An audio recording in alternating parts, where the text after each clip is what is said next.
Hello everyone, j'espère que tout le monde va bien. Voilà une nouvelle vidéo pour vous expliquer le travail de cette semaine.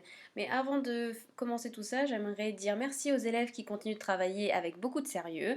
Vous êtes une dizaine, donc dans la classe de 3e, à continuer à faire tout ce que je vous demande. Et je tenais vraiment à vous remercier dans cette vidéo parce que du coup c'est pour vous que je continue à travailler. Une mention spéciale à Emma, Léa, Margot H, Marie, Héloïse et Julie qui sont allées au bout du jeu interactif sur Geniali sur les verbes irréguliers. Bravo à vous. Je sais que c'était un petit peu long, mais bravo d'être allé jusqu'au bout, ça me fait vraiment très plaisir. Ensuite, cette semaine, donc on va faire la fin du chapitre Black History avec une sorte d'évaluation sous forme encore une fois de jeu interactif, avec plein de vidéos et plein de choses à regarder. Et on va commencer un nouveau chapitre. Pour le nouveau chapitre, du coup, vous n'avez pas reçu les polycopiés en classe avant le confinement. Donc du coup, ceux qui peuvent imprimer, ben, vous allez devoir peut-être imprimer un peu plus de documents au fur et à mesure du chapitre. Si vous ne pouvez pas imprimer, faites bien des captures d'écran ou enregistrez bien les fichiers sur votre ordinateur ou tablette ou même sur le téléphone. D'accord? Et vous continuez d'écrire les leçons sans les documents, ce ne sera pas très grave. Alors, pour le travail de la semaine, donc, quand vous allez sur la page 3e, vous découvrez le nouvel article, donc du 11 au 15 mai. On continue les cours à distance, le retour au collège n'est pas prévu pour l'instant. Vous devez, comme d'habitude, répondre au sondage en cliquant sur le bouton sondage ici à droite. Alors dans ce sondage, je vous pose comme d'habitude la question en anglais où vous devez répondre en anglais. How are you? Did you watch a film or series in English during the lockdown? Donc une petite question à répondre en anglais. Et ensuite quelques questions en français. Je vous demande si vous regardez encore la vidéo qui explique le travail de la semaine et si vous ne la regardez pas, expliquez-moi pourquoi. Est-ce que vous faites tous les exercices demandés? Sinon, pourquoi? Est-ce que vous avez des raisons particulières, des problèmes qui vous empêchent de faire les exercices? Quand vous avez terminé un formulaire en ligne Google Form, est-ce que vous regardez la correction? Sinon, pourquoi? Donc là, j'essaye en même temps, à travers cette question, de vous rappeler que, en général, quand c'est un document de compréhension, je mets toujours une correction après, donc j'aimerais savoir si vous la regardez ou non. Et comme d'habitude, est-ce que vous avez des questions ou des remarques à me faire? Une fois que vous avez fait ça, on commence par le travail du mardi 12 mai. Donc le mardi 12 mai, c'est globalement recopier la correction de ce que vous avez fait la semaine dernière dans le cahier. Donc il n'y a pas grand chose à faire, c'est assez léger pour le mardi parce que pour le jeudi, le travail va prendre un peu plus de temps. Donc j'ai allégé le mardi parce que le jeudi, c'est un petit peu plus long ce que vous devez faire. Donc je vous demande si vous avez la possibilité d'imprimer ce document, si vous ne l'avez pas déjà fait, de le coller dans le cahier. Si vous ne pouvez pas, c'est pas grave, vous écrivez simplement la leçon. Ensuite, la semaine dernière, je vous avais demandé d'écrire le vocabulaire de l'exercice Learning Apps dans votre cahier. Donc là, je vous demande de vérifier ce vocabulaire, parce que je ne peux pas regarder les photos de chacun, ça prendrait un petit peu trop de temps, et en plus de ça, les photos sont parfois floues ou pas dans la bonne direction, voilà, donc je pense que vous êtes assez grand pour pouvoir vérifier vous-même la correction, puis je pense qu'il n'y a pas trop de problèmes là-dessus. Donc on avait a protest ou a demonstration, une manifestation. Unrest, c'était l'agitation. Police killings, les meurtres par des policiers. Racial profiling, c'est le fait d'établir un profil psychologique d'un individu en fonction de la couleur de peau. Police brutality, c'est la violence policière. Social media ou social networks, c'est les réseaux sociaux. The acquittal, c'est l'acquittement. In police custody, en garde à vue. The national headlines, les gros titres des journaux du pays. Dismiss, ça peut vouloir dire rejeter, nier ou ignorer. Misunderstand, c'est mal comprendre quelque chose. Supporters of the police, des personnes qui soutiennent la police.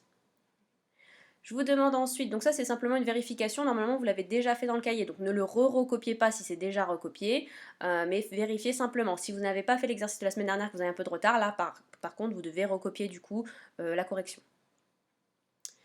Ensuite, je vous demande de recopier la leçon ci-dessous dans le cahier à la suite du vocabulaire qui récapitule les réponses aux questions de l'exercice en ligne de la semaine dernière. D'accord? Donc ça, c'est le travail que vous avez fait sur le Google Forms. Vous avez posé des questions en français, vous avez répondu en français. Normalement, vous avez regardé la correction. Et là, maintenant, je vous propose le résumé en anglais du document qui sert de leçon, du coup, que je vais vous lire maintenant. Donc, The Black Lives Matter Movement.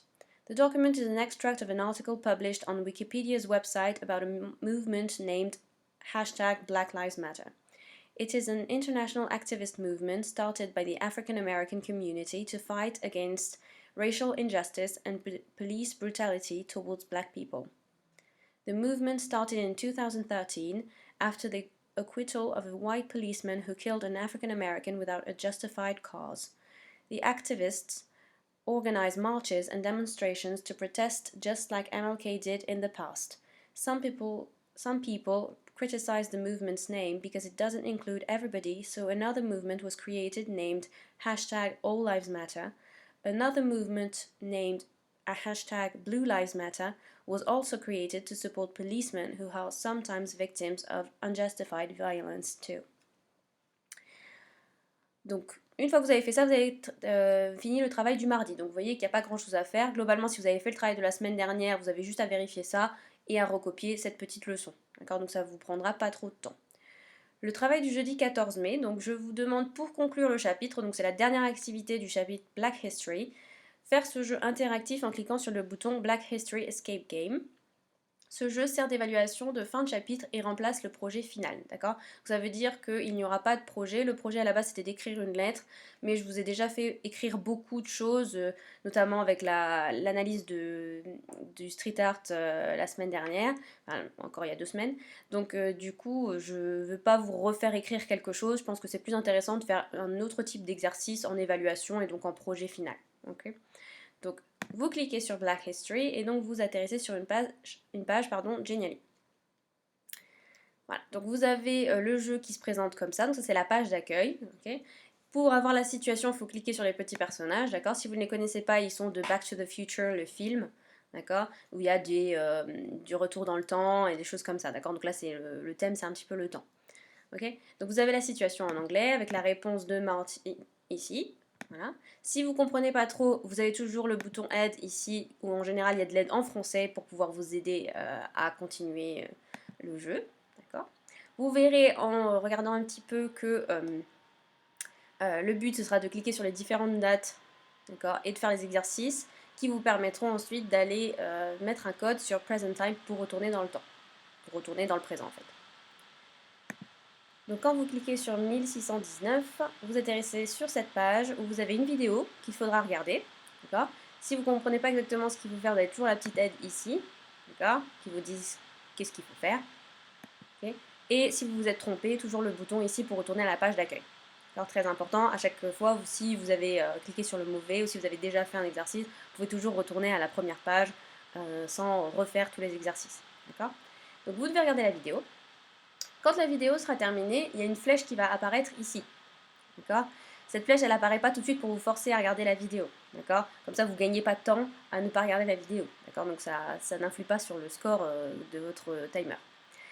Donc vous regardez la vidéo et ensuite vous cliquez sur la flèche ici. Donc la flèche, voilà, elle apparaît ici normalement. Et ensuite, une fois que vous avez cliqué sur la flèche, vous atterrissez sur les exercices Learning Apps. Vous avez 2 ou 3 ou 4 exercices à faire. Selon les vidéos, il y a plus ou moins d'exercices à faire. Une fois que vous avez fini les exercices, il y a une petite flèche qui apparaît, une petite flèche verte, vous avez maintenant l'habitude pour dire que l'exercice est fait. Et quand tous les exercices de la matrice sont faits, vous avez un message au milieu ici qui s'affiche. Ce message vous donnera une partie du code qui vous permettra ensuite de finir l'escape game. Une fois que vous avez terminé l'escape game, vous avez cette page qui s'affiche, d'accord? Donc let's go back home to 2020 et vous avez donc fini. N'oubliez pas avant de partir, je vous ai mis avant de partir, il faut répondre au questionnaire en cliquant sur le bouton Google Form ici, d'accord? Donc quand vous cliquez ici, vous devez mettre votre nom et prénom et combien de temps il restait au compteur, d'accord? Comme ça je sais que vous êtes allé jusqu'au bout. Donc voilà pour l'exercice du jeudi. Vendredi, on commence le nouveau chapitre. Alors, pour ce nouveau chapitre, vous allez prendre une nouvelle page et vous allez écrire le titre Unit 5 Looking for a Job et les objectifs et le projet ci-dessous. D'accord? Donc dans ce chapitre, on va regarder des annonces de métiers, on va rédiger des lettres de motivation. D'abord, on va en analyser et ensuite écrire sa propre lettre de motivation par rapport à une situation. Jouer une conversation entre un employeur et un candidat, forcément là, ça va être un petit peu compliqué si on ne reprend pas les cours en présentiel, mais on va trouver une solution et s'il faut, on fera de la rédaction de dialogue ou ce genre de choses. Comprendre l'essentiel d'une vidéo authentique. Donc une vidéo authentique, c'est une vidéo qui existe sur YouTube, d'accord, une vidéo qui n'a pas été créée pour la classe, mais une vidéo qui existe dans le monde anglophone. Et enfin, le projet, ce sera de réaliser un CV vidéo. D'accord? Et donc ça pourra être fait à distance, c'est pas un souci, et ça permettra de vérifier si vous êtes capable de faire un projet un peu plus numérique. Alors, ensuite, une fois que vous avez écrit ça, vous devez faire les exercices Learning Apps de révision de vocabulaire des métiers en cliquant sur le bouton Learning Apps.